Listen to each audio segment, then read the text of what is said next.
Hello दोस्तों, knowledge corner में आपका स्वागत है। तो लेकर आ चुके हैं एक नई जॉब की अपडेट जो सीधे निकल के आ रही है Indian railways Banaras locomotive work की तरफ से।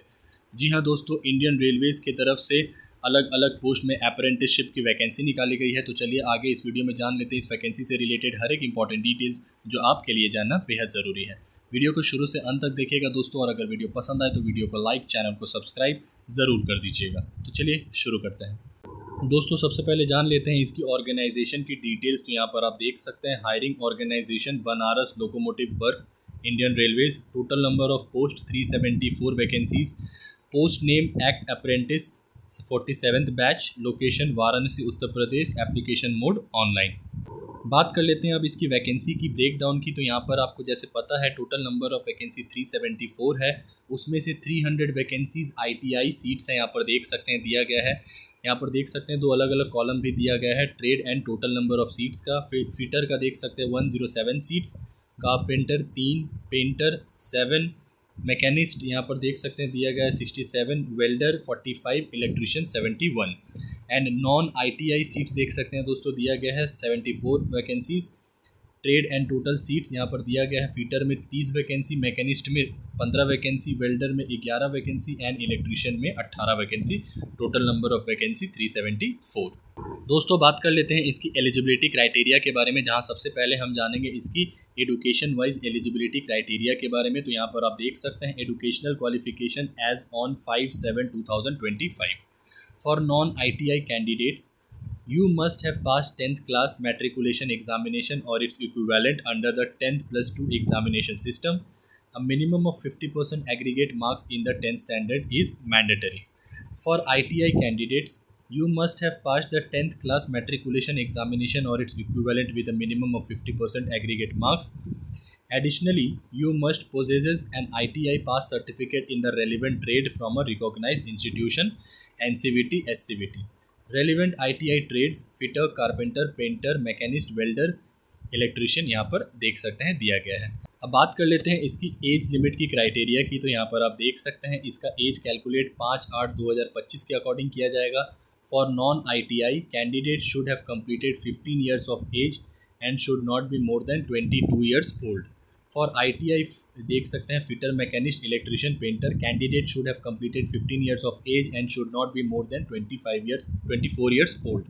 For ITI welder and carpenter the age limit is stricter for this trade. Candidate must be between 15 and 22 years of age. Age relaxation की बात करें तो देख सकते हैं SC/ST candidate 5 years, OBC candidate 3 years, person with benchmark disability 10 years से लेकर 15 साल के बीच तक यहाँ पर एज रिलैक्सेशन दिया गया है। अब बात कर लेते हैं इसकी इंपॉर्टेंट डेट्स की। तो यहाँ पर आप देख सकते हैं नोटिफिकेशन रिलीज 5 जुलाई 2025 को ही हो चुका है, और इसका ऑनलाइन एप्लीकेशन भी 5 जुलाई 2025 से शुरू हो चुका है दोस्तों। Last date for online application 5 अगस्त 2025 शाम के 4:45 तक। यहाँ पर देख सकते हैं ऑनलाइन फ़ी पेमेंट करने का भी आखिरी डेट सेम है 5 अगस्त 2025 शाम के 4:45। Last date to upload document 7 अगस्त 2025 अंटिल 4:45 यहाँ पर दिया गया है।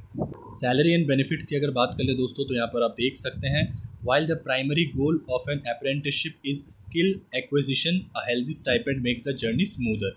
As a BLW Act apprentice, you will receive a monthly stipend as per the directive of the Railway Board and Ministry of Labour। यहाँ पर एग्जैक्ट नंबर नहीं दिया गया है दोस्तों, बट उसके अलावा आपको क्या दिया जाएगा यहाँ पर देख सकते हैं invaluable practical experience, skill development मिलेगा आपको, प्रेस्टिजियस सर्टिफिकेशन दिया जाएगा, एज इन फ्यूचर रिक्रूटमेंट आपको यहाँ पर दिया जाएगा दोस्तों देख सकते हैं। दोस्तों अब बात कर लेते हैं इसकी सिलेक्शन प्रोसेस की। तो यहाँ पर आप देख सकते हैं सबसे पहला मेरिट लिस्ट प्रिपरेशन होने वाला है। The selection will be based purely on merit. A merit list will be prepared based on the percentage of marks you have obtained in your 10th class examination.